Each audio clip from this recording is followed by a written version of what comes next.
You're tuned in to the Stingbat Radio Network on FM 101.2 KRPG.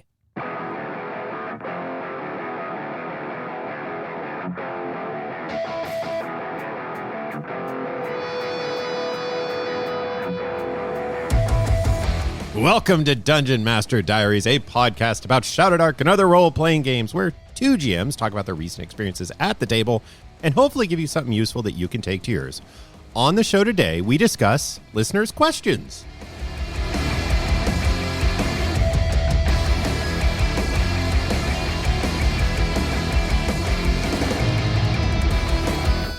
Hello there, sages and adventurers. Welcome back. My name's Jody, and with me, as always, is my good friend and GM colleague, Matt. Jody, I got a question for you. Yeah? Lay it on me. Give me a sec. Okay. Come back to me. Okay, I will do that. But in the meantime, while you ponder on that, because we're going to give you a few minutes anyway, we're going to take some questions from listeners. That's the focus of today's episode, a little mailbag. Matt, why don't you set the scene? Give us a little storyteller to kick us off here. Yeah, will do, Jody. I mean, I guess my question is, have we run out of show ideas? No one does a mailbag episode on a podcast unless they have no ideas left for shows. So there's no real storyteller segment here. I guess the story is, it's the end of the line. We have nothing else to talk about. Actually, in reality, we've just been away from the mics for a while, and this felt like a great way to get back in the saddle. And we had put out a little, just a very small kind of, hey, does anybody have any questions they'd like to have answered on the show? We got a few responses and figured, yeah, let's do it. Let's give it a whirl. Let's see if folks enjoy one of these episodes every once and a while. So without further ado, let's get into the questions and let's give some dubious answers.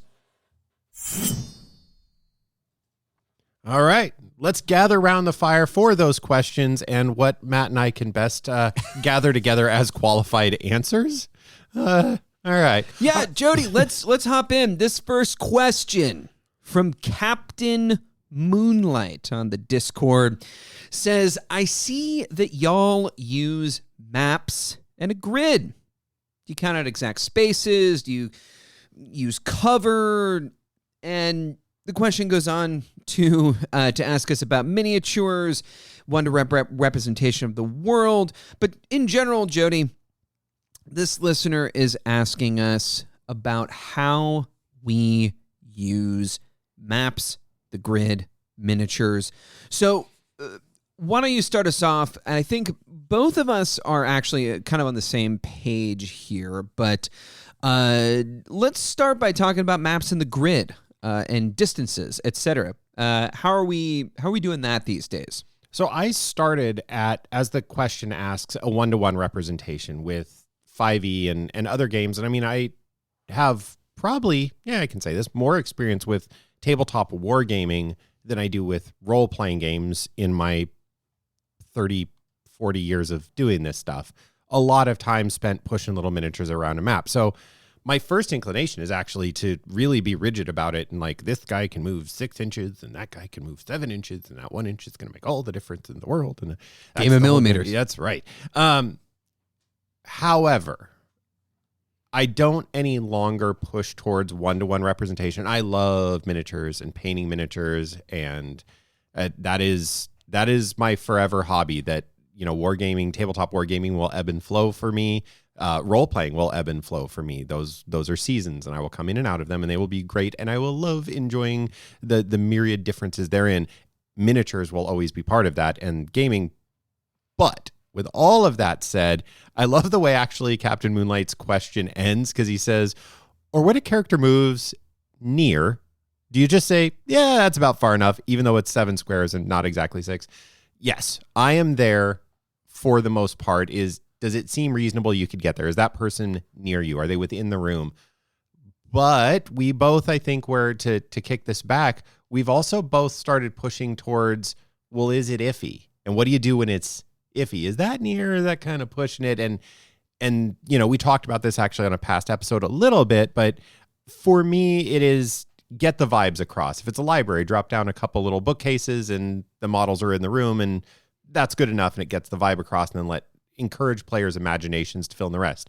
That said, there is also but what about my verisimilitude has become a war cry at all of our tables. Dude, this is so... this is the slippery slope of miniatures. So. Yeah, so... I mean, I'll be honest. Like, I have not moved away from painting, but I paint far fewer models than I have. I painted far fewer models in 2024 than I have in almost any year since I started painting, and that is primarily because I ended up just reading more RPGs and spending my hobby time doing other things, building out a game room, doing, zine work, etc. But it is something that I want and need to get back to, not just because of this, but partially because we have sort of an expectation at our tables that if we say the monster looks like this, it is a if it's a dire wolf, we dang well better have a dire wolf miniature for said dire wolf. And that became basically impossible with Dolmenwood because everything in the dang game is so weird. But it's also fairly difficult for me when we're talking about using maps and miniatures, because it really, really heavily conflicts with my desire to generate stuff at the table. And then I have to go and figure out where is my centaur miniature that I know I have, but it's in this box and I don't know where the box is. So as far as distances are concerned, I think both you and I are on the same page. Yeah, it's good enough. It's about near. I think the only thing that we really tend to use hard and fast rules for in terms of distances is when there's high stakes situations, right? So a situation where, especially if it's a monster, I don't really like to play fast and loose with distances when it's a monster and it's a life or death situation. And I also don't really like it when it's I feel like a player's trying to get one over on me. But it turns out that we have players who will almost always do things to their detriment rather than try and like get one over on us. So as far as distances are concerned, that's I think where we're at near. Yeah, I mean, I know 6 squares, 6 inches is 30 feet. You know, game to game to game, role playing game to role playing game, D20 fantasy, etc. But we just kind of roll with it. You know, and the other piece in there is, so say it's close, well, negotiate with the player. Yeah. Oh man, I don't know if you can make it. You want to make a dex check and see if you can get there. If you fail, I'll say you can get there, but you're going to have disadvantage on all the rolls because you're way off bound. Most of our players will take the gamble. Yeah. Like, oh, and it's a fun negotiation point that, again, because Shadow Dark is so rules light, it's really easy to make those on the fly kind of calls. And that's been really rewarding for me as somebody who was really dedicated to the 6 squares is 30 feet, near is about 30 feet. So I initially was playing pretty rigidly with that. And as I've moved more towards embracing close, near, far as ideas, that it's opened up fun negotiation space for cinematic moments. And like, well, yeah, then if I can push my movement to get to this, then that begs the question of what else can I do? And we're seeing more, can I jump off this log onto a crocodile's back? And can I swing off this chandelier? And right. When it's iffy, just, ask him to make a check and throw a dice at it. So Jody, I mean, I think both you and I used to have, especially when we were playing 5th edition, 2014 D&D, you had mentioned to me one time that the reason that you felt like distances and rules around distances, especially in combat, were important was because that's the resolution mechanic of the game. Yeah, at a right? macro level, yeah. Right. And like combat is the resolution mechanic in D&D 2014 and in any of these kinds of like very combat heavy games. Do you not feel that way in Shadow Dark, or like why is Shadow Dark different in terms of it not feeling to you like that is as important? So that's a great question. And part of it has to do with, if you look in a, D&D 2014, 2024 book, there's a lot of words about how far and how much. Mm-hmm. A lot of time is dedicated to exacting ranges and exacting distances. And so there's part of it is that the signposting tells you that's really important. When I say that combat is the resolution mechanic, what I mean is most stories that you are telling in traditional Dungeons and Dragons are building to a fight. You are going to slay the evil thing. It is the satisfaction is I get to directly address the antagonist of the story, and I can stick a sword in them or blow them up with a fireball or whatever you want to do. That's what I mean when I said that. And I don't think I feel that it's less true in Shadowdark that you are going to want to go, in a narrative sense, you want to go end the evil threat and stick a sword in it. I think it's frankly just kind of an evolution, and that the signposting in Shadowdark using close, near, and far is that exacting nature isn't as important. It just, you can still resolve things. You just don't need to get hung up on that 1-to-1 and to 1, and instead focus on, well, what would be the cool thing? What is the story? What are we trying to get done here? What makes for a big climactic, exciting battle? What makes for an interesting and dynamic encounter space? So yeah, I don't think it's a shift for me of that those combats are the essential resolution point and that they're not so in Shadowdark. I think that's still true in both systems. I just think the signposting in Shadowdark has me now feeling like the focus was wrong, frankly. Again, see, that wargaming background was, when you play a wargame and it's head-to-head combat, it's important that both people are following the rules precisely because it is a direct contest. That's not something I really feel as much anymore, and is probably an error. But again, proper Dungeons and Dragons in the sense of 2014, 2024, again, there's a lot of rules there about that stuff, and it seems weird to hand wave it, whereas Shadowdark has rules that effectively tell you to hand wave it. Yeah. So I think that's more the difference for me. All right, so let's go on to another question. And this one comes from B. Loud Glade, who asked us about character sheets in what I'm calling a comment. It was a sort of question housed in a comment, and they caught a hint in an episode that we were talking about character sheets, and I think I might have mentioned that you had some issues with the stock character sheet in Shadowdark, and we gotta kind of rip the Band-Aid off at some point, Jody. But you're not a fan of the Shadowdark character sheet. I'm just going to kind of give. I don't want to bury the lead for you, but I want you to talk to me about character sheets. You have very strong feelings about character sheets, and you have made a non-insignificant number of them. So talk to me about character sheets, about what you do and don't like about the stock Shadowdark character sheet, and then what are some things that you feel would be improvements to it?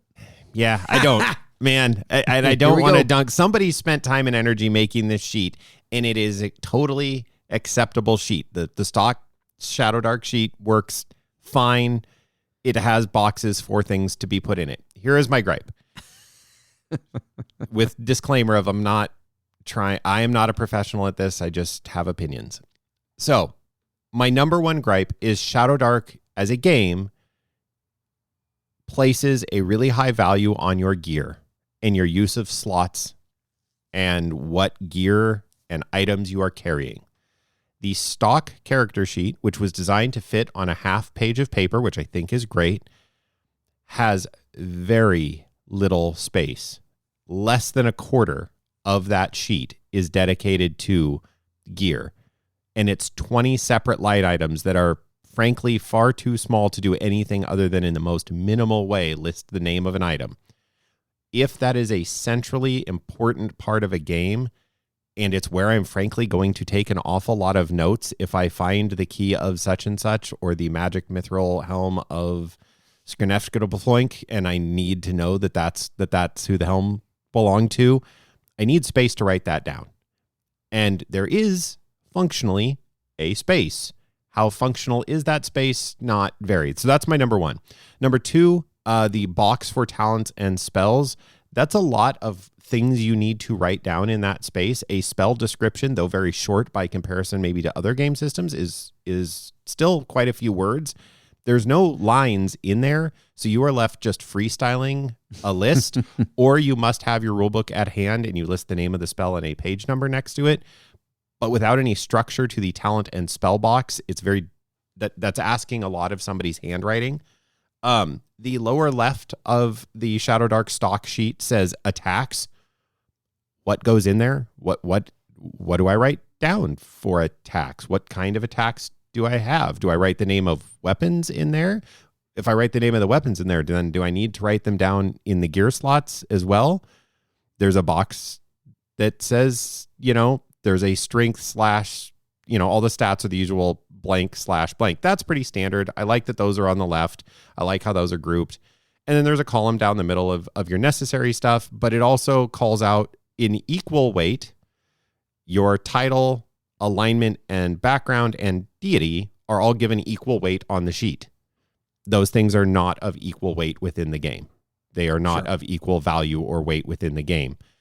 There, frankly, is just what ends up happening with this sheet, again, which is functional. It does work. The allocation of space to importance and usability is pretty low.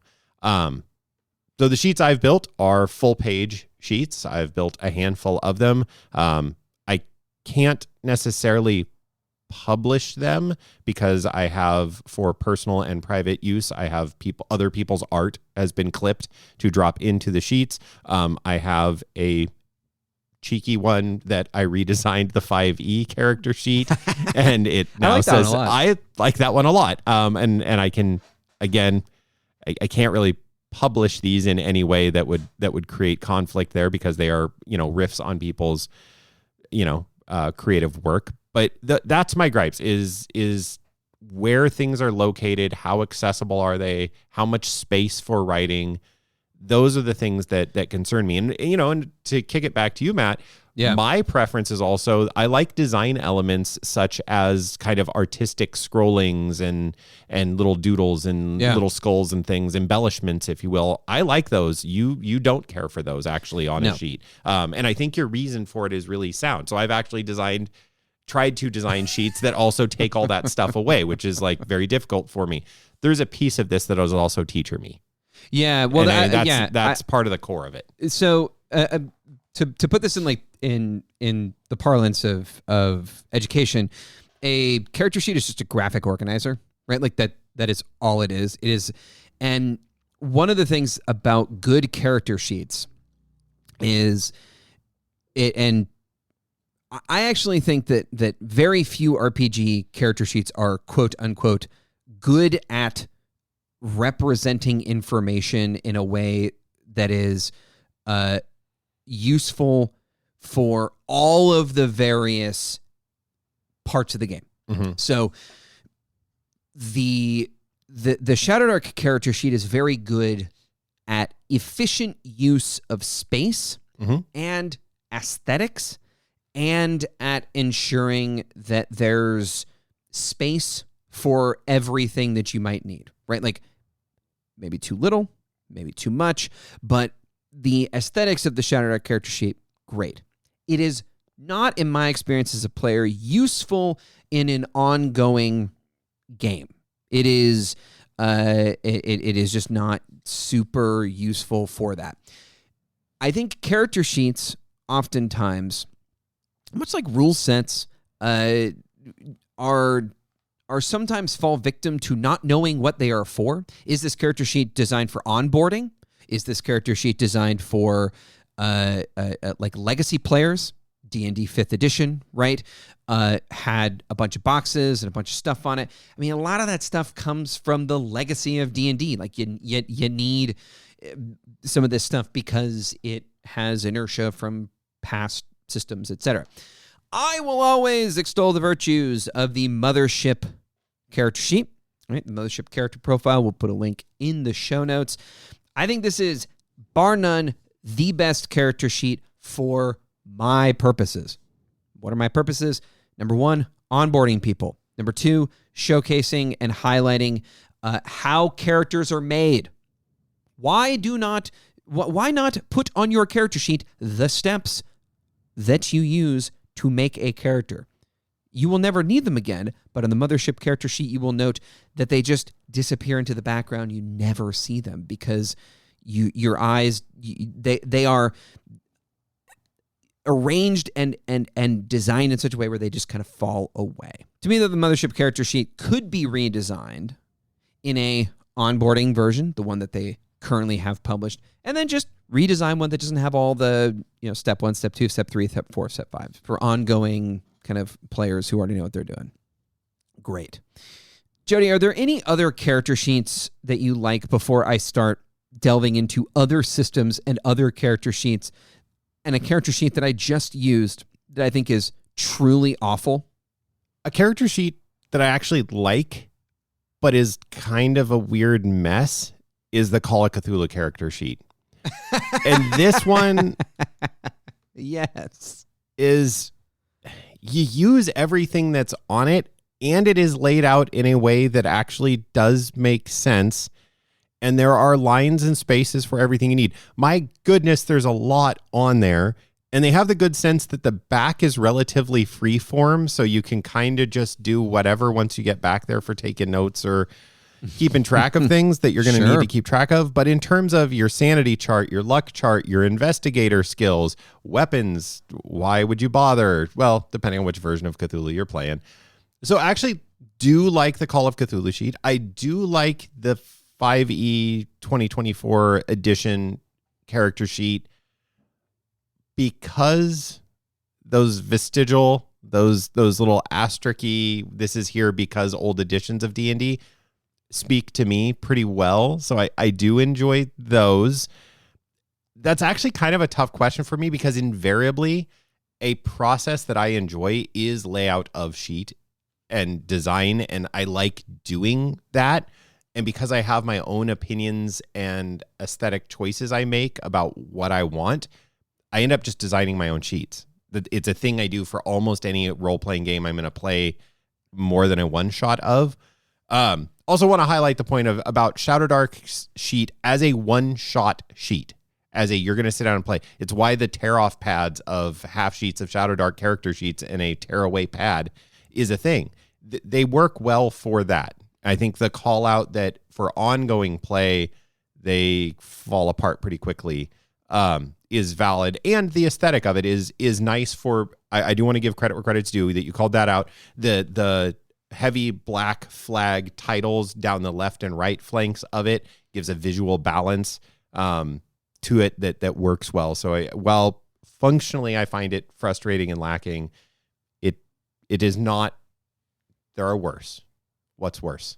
All right, Jody. So I want to flag one thing about the Shadowdark character sheet, like you just said, that's good, is that generally speaking, it goes in an order that is somewhat related to the order in which you create a character, meaning that things are laid out. Generally speaking, your stats are on the top left, right? Down the center, you have, kind of in the order that they appear in Shadowdark character creation, the various elements of your character. You do gear last. The one thing that's missing is a space that is clearly labeled ancestry or class features, but that also bothers me. There's no, where do I put my class features? There's only talents and spells. Okay, so the one that is worse, Kids on Bikes 2nd edition. A system that, by and large, I actually have quite enjoyed. The Kids on Bikes 2nd edition character sheet has some seriously fatal flaws. Number one, the lines of the character sheet do not follow the steps laid out in character creation. Number two, the lines are not long enough for some elements of character creation. There are these questions that you ask of your character. They're called trope questions. Is about a line and 3/4 for answers to these questions. There's multiple questions, and the questions are like deep, engaging, thoughtful questions about your character. And you don't get almost any space to answer them. There is nothing about the Kids on Bikes 2nd edition character sheet that makes onboarding easy. I encountered this character sheet, and then we made characters at the table. And what should have been about a 5 to 10 minute process took 20 to 30 minutes with players who are seasoned professionals. So folks, look, I'm not going to go into any more detail about this. I actually really do like the system, but I find that character sheets are all too often what feels like to me a vestigial part of the game or an afterthought. And to me, they are literally the way that the majority of people are going to interact with the game. They should be the thing that is most significantly and precisely designed. There's a not insignificant number of people who will grab a new RPG and go, oh, what's this? I'm kind of interested. And instinctively flip to the back of the book to look for the bespoke character sheet that is included usually at the back of the book. And if you've been doing this a while and you've ever had that experience, you look at the sheet and what you are looking for is a sense of how this game works. I am struck by the last time I remember doing this and being kind of like, okay, I've never played the game Soulbound, which is, if I'm remembering the name off the top of my head, is the Age of Sigmar Warhammer role-playing game. And I looked at the sheet and was like, well, it's kind of interesting. There's only a couple stats there. I wonder how that works for a game about like super powered, primordial beings or whatever the heck Sigmarite is. And just was like instantly kind of sucked in. And there were some nice colorful design elements. And I was like, okay, I'm curious now. I am curious how this sheet functions. Going back to the Call of Cthulhu sheet, when I look at that, I'm like, whoa, there's a lot here. But I have a sense there's a lot of number tracking. These numbers must matter. There's a lot of stats and numbers. I'm saying, okay, I get what's going on here. I look at the Kids and Bikes sheet, which I just saw for the first time. Yes. And went, what? Yeah. My actual response was, yeah, I know. What? I know. I have no sense of what I'm supposed to do with this or what the vibe of this game is going to be. Shadow Dark sheet gives me a sense of what the vibe is. That Gothic font, the way the headers on the boxes are kind of trickling out and sketchy, the boxes aren't smooth and like dot matrixy. They're like a little bit jagged. There's a little texture to them. The font choice, the layout, which is one of Kelsey's strengths, is enough that it conveys a style of old school gaming to me right away. The Call of Cthulhu sheet, I get a sense of like, okay, somebody goes, oh, it's a 1920s game. And I go, I got you. I see that. Yeah. That Kids on Bike sheet is tough to get my head around. Let's move on to something else, though, shall we? Whew. The Grim DM, I love that, nice handle, asks us that there was a mention by one of the hosts about bookmarks in their rulebook. I'd like to hear what those tabs are and which ones are used most, and if you and I have different tabs.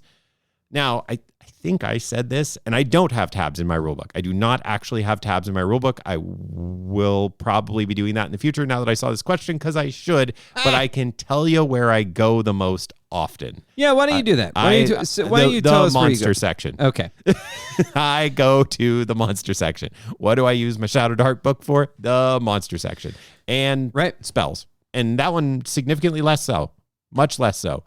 I will say overwhelmingly, I live in the monster section of the Shadow Dark rulebook.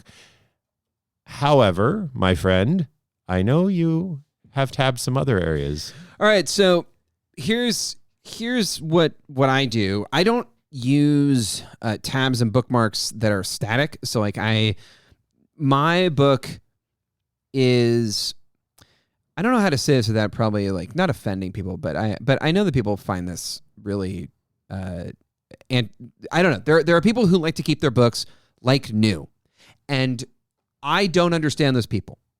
I like writing in my books. I like writing in books with nice paper. I like writing in books with glossy paper, non-glossy paper. I don't care. I'm going to dog ear the pages. It's my book. So a lot of my tabs and bookmarks and stuff are just me dog-earing pages, highlighting things, circling, underlining, and then I put in little, Post-it note tabs that are temporary, just so that for that session or for that campaign, I know where I need to go. So right now I have what I call my monster tab, and it is just a single, very small kind of translucent Post-it note tab that is the adhesives running out.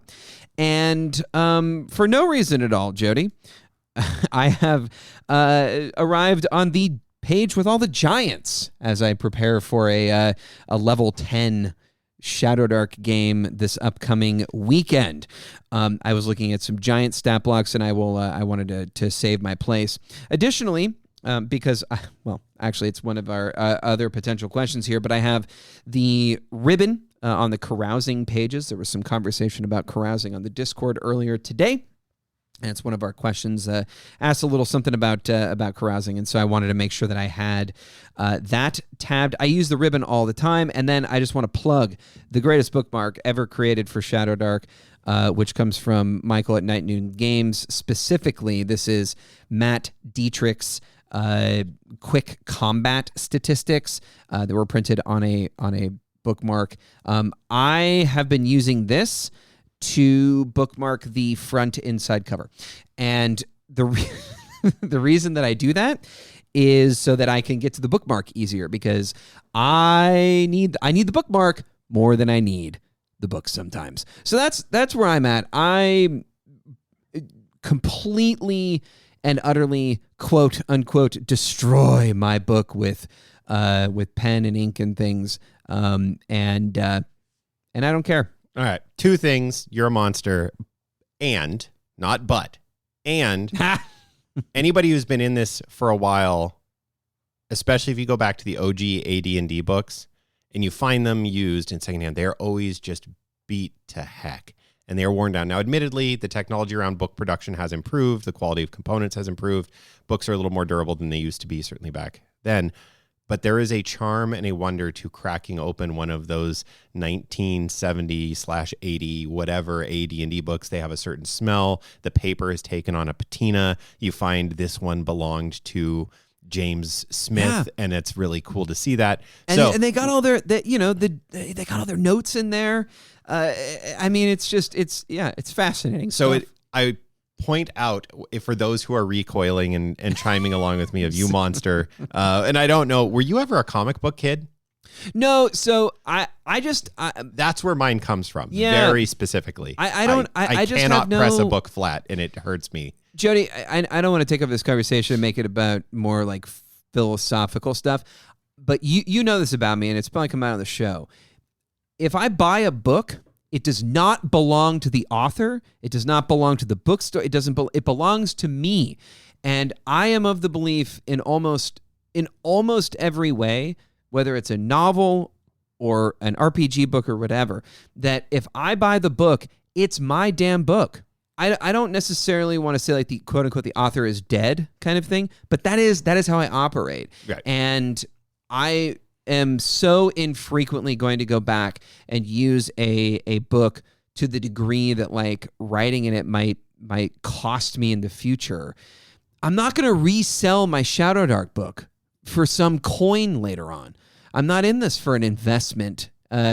I think that last it just piece, it really bothers me. And it's rampant in this hobby in general. It bothers me. People are gonna I'm saving this thing because it's like, man, buy it, play with it. Quinn's, I think on Quinn's Quest at some point, or Shut Up and Sit Down, said something to the effect of, and he got it from somebody else, of, it would be like getting a pizza and saving the box. Okay. Yes. And it's like, what are we doing? The point is to use the thing. So all of those old 80s, old 80s books that have that patina and wearing them, we find, I think universally as gamers, find that charming. You mentioned Kelsey there briefly coming in and telling you how to play. We have not answered this question almost at all, by the way. No, we kind of did, sort of. You have tabs that slide around, and I have one in the monster section. That's where my ribbon lives forever. And anytime I move the ribbon away from the monster section, future me is going to be mad at past me. Kelsey does tell you how to play, and the reason this isn't something we tab and reference is because if you open the front cover, a lot of answers to your questions are right there. And if you open the back cover of the book, most of the common things you're going to want to know. Yeah. You know what page I go to all the time? The back cover, because I go, wait, what is the reaction table again? Oh my God. Right. The reaction table. How does a random encounter work? Right. Got it. The left hand on the inside back cover, the left hand page goes distance, activity, and reaction. Boom. There it is. Increasingly, actually, I also check on the right hand side of that page, XP for treasure quality. Those are the things I want to reference because I don't remember the nitty gritty of those charts off the top of my head. And then, well, I need to go shopping and I need to buy look, that's on the inside cover. It doesn't have the doodad list, the gear list. That would be one I probably do look that up a fair amount. That's another one I, during play, will take a peek at. Otherwise, when I'm just perusing the book, I am looking at monsters. I am looking for ideas. I'm looking for inspiration. Great call, though, for all of us who are like, dang, it would be cool if Shadow Dark had a second ribbon. Go get yourself a copy of the Night Noon Games thing that we keep plugging with the really long name of Creating and Adapting Monsters for Use in the Shadow Dark RPG with a mini bestiary. That's the one you want. Get the bookmark. So I don't know. I don't know if the bookmark is actually available. I think it might have just been like a Kickstarter exclusive. I can't say for sure, but what you can do is certainly, print out your own, et cetera, et cetera. But here's the thing. For me, in terms of bookmarking and tabbing the book, just to give a little bit more concrete, just to bring it back a little bit more, what I don't like is I actually really don't like when every single section of the book is tabbed out and I have to sort through a bunch of individual tabs or individual bookmarks or Post-its or whatever. That actually makes it more difficult for me because if you know the Shadow Dark rulebook well enough, you kind of know, generally speaking, about where in the rulebook the monsters are, the spells are, and you can kind of get to those places pretty easily. And then if you know you're going to have to come back to them, you just throw a pencil in or you throw your single bookmark in there. I like keeping my tabs pretty clean because otherwise I start forgetting which ones go where, I have to label them, etc. So that's just kind of like a button on that.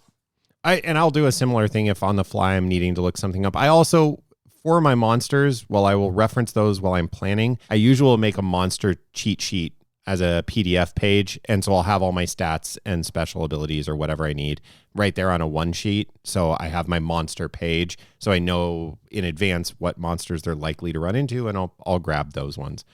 All right, Jody. The listener that gave us the most questions is B. Loudgley. We're going to go back. The first question of this set that I want to ask you is, what is your favorite thing about my DMing style? And then you can ask me what my favorite thing is about your DMing style. My favorite thing about Matt's DMing style is by Jody.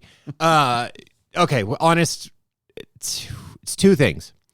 One, at the table, and this is maybe a very GM-y kind of answer. At the table is your commitment to the bit. In short, that's silly voices, but in truth, it is, you really took to heart, I think it was one of the earliest Quinn's quests, maybe before it was even Quinn's quest, he talked about NPCs being caricatures or pro wrestling characters. And yeah, 100%. So when we're playing, when I say commit to the bit, and when it's scary, you commit to it being scary. And when it's funny, you commit to it being funny. And when it's silly, you commit to silly. And that it makes for a very safe place to play in. And I think that is really cool, and it's a thing I enjoy. Away from the table as a GM, that I benefit as a player, is you take, I don't know about copious notes, but your ability to continually create and pull back in threads is something that I've watched you develop and is really enjoyable. It is really fun to watch the breadcrumbs from literally a year ago just now starting to come to life. And it's something that you have, to be candid, improved in your GMing in tremendously. Your legs, if you will, your comfort with that the players will come back has allowed that. Now, initially you did this thing of like, I want to do all the cool things now because what if we don't play again and we never get to see a dragon? Yeah. Whereas now we just fought the sorcerer who we've been hearing about for over a year and a half and felt wildly outclassed by him, as we should, even though we are relatively high level. And that payoff, that delayed gratification, being grounded in clues, hints, and information for over a year and little strange threads, and then some new threads are tied into, and we're seeing connections, and the red yarn on the wall, your ability to create all of the little pieces of paper that we connect with red yarns is really strong. So those are the two. When in the moment, it's the commit to the bit, and then your ability to keep those threads interesting and connected is pretty impressive. I have not played with somebody who's as good at that as you are. It's really a strength. I appreciate that, Jody. So I do anything good at all? Okay, see, now, no, none of that. This is an earnest moment, Jody. So I'll do the same thing. So kind of in play and then away from the table kind of a thing. So in play, and I don't know how to describe this. There is a very ephemeral thing that happens at tables that you run, and it is because you enjoy this, but it is something that you have cultivated, which is that you call it staying in the game. You have a really great ability to ground the game in a sense of realism that doesn't feel like a cage. Like but I also, when I'm playing, I forget for hours and hours and hours that we're playing a game and that there's other things happening, sometimes to the detriment of just, a responsibility I had to check food in the oven or something like that. I think there was one instance where I may or may not have burned a dinner because, but that is the thing that you are really, really good at is making the world an immersive place such that I lose track of time and that it always feels like I'm quote unquote in character, even if I'm not speaking extemporaneously, doing the voice, etc. And I think that's something that, at my tables, we have more moments of people making those silly kind of off-color jokes that are fun and irreverent, but do kind of pull you out of the moment. And that just doesn't happen at your tables because of the way you've cultivated things. And I feel like that's like such a positive thing to have at an RPG table is a bunch of people who, led by the GM, stay in the game, stay in the moment, and stay with it. As far as like away from the table stuff, I think the thing that I've learned the most from you is twofold. And the first is how to be comfortable and unwavering in enjoying running a particular game. Like, you have this amazing ability to go, this is the game I run, and this is the way I'm going to run it. And if you don't like it, that's fine. It's just not for you.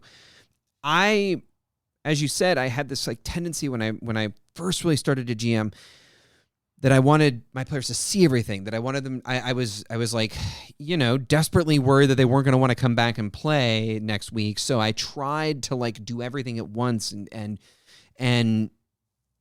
tried to kind of tailor my way that I was running to the various things that I thought the players wanted. Whereas now, I think, having watched you really be able to kind of define your style and be confident in it, just going like, no, this is the way I run games. This is what I'm good at. This is what I'm going to lean into, etc. And then the other thing is being able to have these conversations. Like, I know we've said this on the show before, but I think, and I hope one of the things that comes through in the show is that you and I, we have these conversations normally, and I don't know how many people have the opportunity to have really in-depth conversations, especially with somebody they don't always agree with, about RPGs in a way that isn't a Discord channel, which is an imperfect mode of communication, or a Reddit thread or whatever. There's a lot of people who are doing this, quote unquote, alone, or who don't have this opportunity. And it is really special, I think, to have somebody who I see with an alarming regularity for most parts of the year, who I can just bounce ideas off of. Right. And even if I tell you what's probably going to happen in the next session, you can do the same for me. I feel like we both can hold two truths in our head, like one that I kind of already know what's going to happen, or I know something weird's going to happen, and then the other truth is like, I'm a player. I'm just kind of here to have a good time, and I'm going to forget about all that. Yeah, no, I cannot echo enough appreciation for and privilege that we enjoy, and that we have found each other to be both engaging DMs and players at one another's table. But that, Matt, is we have hit. I have to hold up my red X card for a moment. We have bypassed my comfort level with earnestness and kindness. So I'm going to go to another question that allows us to go being back to critical jerks. So I'm going to ask a question that is relatively benign, but somebody asked us, so they want to know, and yeah, it gets us back away from our feelings and into the functional world. How do you guys plan and produce your episodes? What does the life cycle of an episode look like? So how do we do the thing? They want to know how the sausage is made, Matt, and I think from our historical legacy of doing this on microphones with our old show and now this show, the change is entertaining and appreciated. So, but you do most of the heavy lifting. So take us through, how do we plan and produce our episodes?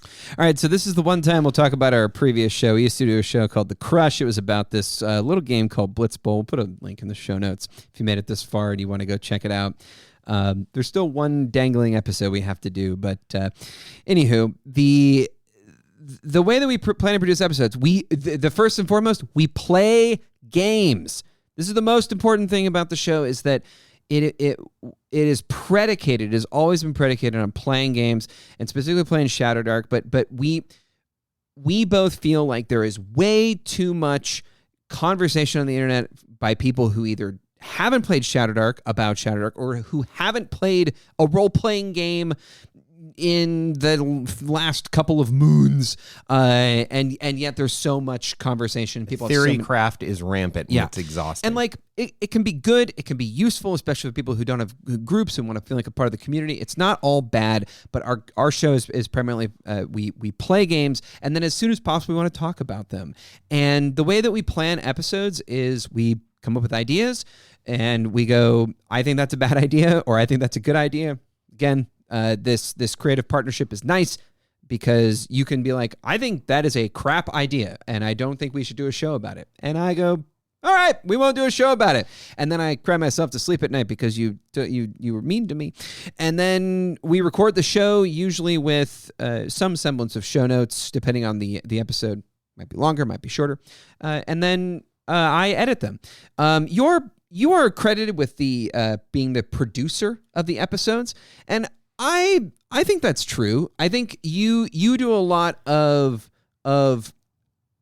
kind of curating my enthusiasm and energy in a way that's productive. Otherwise, I would just kind of spin out and want to do all the things all the time. And but I edit all the episodes, and I have become quite critical of Jody and his breathing and his use of various kind of filler words. And I've also become critical of myself. And there are times where I will edit out entire parts of the show that were actually pretty good, mostly because I just don't like the way they sound. Matt makes this show sound a lot better than it is, and I'm still not sure why I get any credit for producing the episode. It's question, fun. You gotta have a title. You can't just be like something. The other guy. Co-host. I could have lived with co-hosts. I like the, they're produced by, edited by. We're doing a thing. It works. What does the life cycle of an episode look like? Let me talk to that really quickly. We play, first and foremost, I cannot stress that point enough. We play a game. We go, hey, when do you have time, or when do we have time to go sit down and record shortly after playing? Usually we do try and get on the microphone not long after playing. Sometimes that doesn't work out, but we try. So that's the early stage, is we play and then we go, hey, let's get together. And then one of the first things we do in terms of planning the episode is we go, so what happened in that session? Was there something you wanted to talk about either as a player or as a GM? Something happened and I want to talk about it. I think it would be interesting and here's why. And one of us goes, there's not enough there for a show. Or, oh, no, I see where you want to go with that. Cool. I'll MC and we'll get into it. And then we record and we launch the thing and people do or don't listen to it. And that's kind of the deal. My laughing and why I mentioned our old show is our show notes are a structure for this show. We sit down and we have our 3 segments, which are, well, there's more than 3, but it's the opening. So we set the table and then we gather around the fire and we talk through the meat of it. That's where you're at now. And then we bring the topic into the light as we conclude the episode. And then, of course, we have our sponsors to thank and our intro and outro credits and all that good stuff. Our show notes basically say the things I just described. I just scrolled up and down on our show notes. For this one, we actually wrote down the questions that would be answered. If one of us does a dramatic reading, we'll have that available at the beginning. Otherwise, it is you are just listening to 2 guys who are friends and players and GMs for one another and have a shared play group and a not shared play group, and we talk about our experiences at the table. That's really it. Our old show was meticulously planned. The notes were very structured. There were still segments, but the segments had actual research at times in them. And we did a lot more, and I don't know if you listen to the 2 shows if you can really tell much of a difference, other than Matt and I probably laugh more at our nonsense in this one because it's rambling. All right, Jody, I'm going to give you some rapid fire questions. Okay. And these are actually, we're pulling these not from listeners, but I'm going to pull these from the Shaderick Questions forum on the Discord. These are basically just the titles of question forum pages. You ready? Mm-hmm. First question. Is it possible to extinguish and reignite the same torch? No. New torch required. Next. Okay. Okay. Do you hide or show the torch timer? Show it. Nice. I think I like that one quite a bit. When handling multiple light sources, do you usually have them ride along or do you start a new timer? New timer on the most recent one and the old one's dead. Do you do reaction checks for all monsters or just for random encounters? Neither. When I want to. That's a great answer. When I feel like it. Yeah. That's the hey, you want the truth, you get the truth. Right. How many nears are in a far? What? That's not a thing. 6? I know. Wait, I that's know. not even I know. help. God, no. It's the wrong question. Okay. And last question. Are orcs and goblins dark adapted? Yes. All right. So that when they're monsters. All right. So I just want to give you a few rapid fire questions. Those are the ones I could find in the Arcane Library questions forum. I thought it'd be kind of fun. I think it's time we took a break, heard from a sponsor, and then brought this topic to the light, I guess. All right. All right, Jody, the sponsor for this episode, coming back after a while.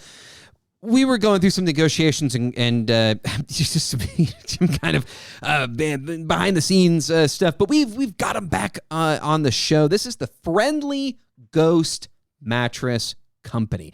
These folks, a longtime producer of the most comfortable bedrolls you could possibly imagine for your dungeon crawling needs.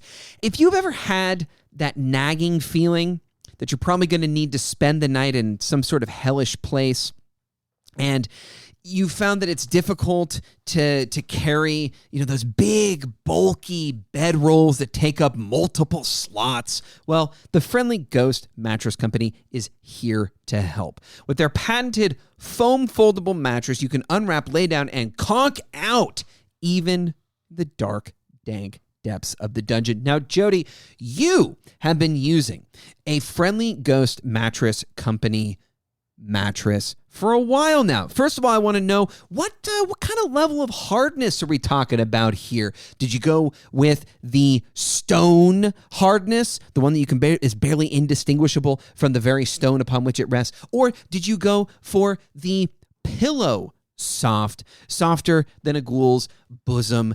Where are you at here? I split the difference and went for Downy Moss. I like to still know I'm in the world. I don't need to entirely sleep away. Nice. The whole day. Like, I got to come back.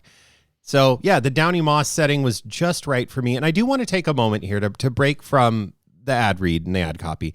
You may have heard reports about levitation, speaking in strange voices, potentially sequined or satiny red gowns, and dog-like demonology. I am here to tell you, after sleeping on this for some time now, I have experienced none of that to the best of my recollection, and cats stay really far away from me. So none of that is true. It's all fake news. Get in line while you can. If regardless of what setting you are on, the stone mattress or the moss that Jody was just talking about, the monsters won't hear you while you're sleeping. And these mattresses are the cushiest that you could possibly imagine, the comfiest mattresses that you will ever find in a dungeon, and you have no worries when it comes to random encounters. So try Friendly Ghost Mattress Company today using the special code DMD to get 20% off your first purchase. That's Friendly Ghost Mattress Company, for when you just want the cats to stay away. All right, this is usually where we bring the topic into the light, but in keeping with my last answer, we're not doing that. We're going to just wing it here and close this darn thing out. If you liked this episode, add us. Let us know if this is something you want to see us do again in the future. It won't be soon, but at some point we might. If something we said sparked more questions, go ahead and add us there too. You can get at us in the spots I'm about to tell you about in our outro credits. Matt, anything you want to chime in here before we wrap her on up? No, I mean, this was a much more free-flowing kind of, informal episode. I went on a somewhat ridiculous rant. So, yeah, if folks enjoyed this, let us know. If you want us to recede back into our slightly more formal selves and just shut up about all this nonsense, you can let us know that too.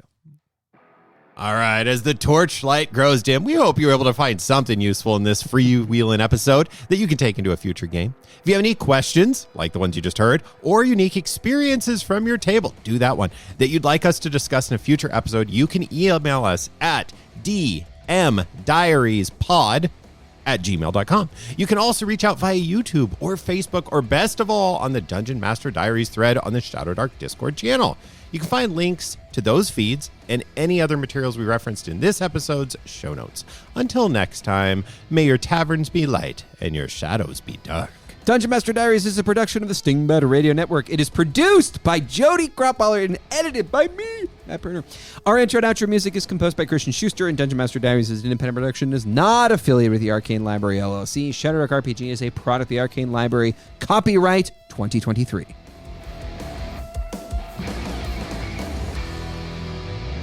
One take.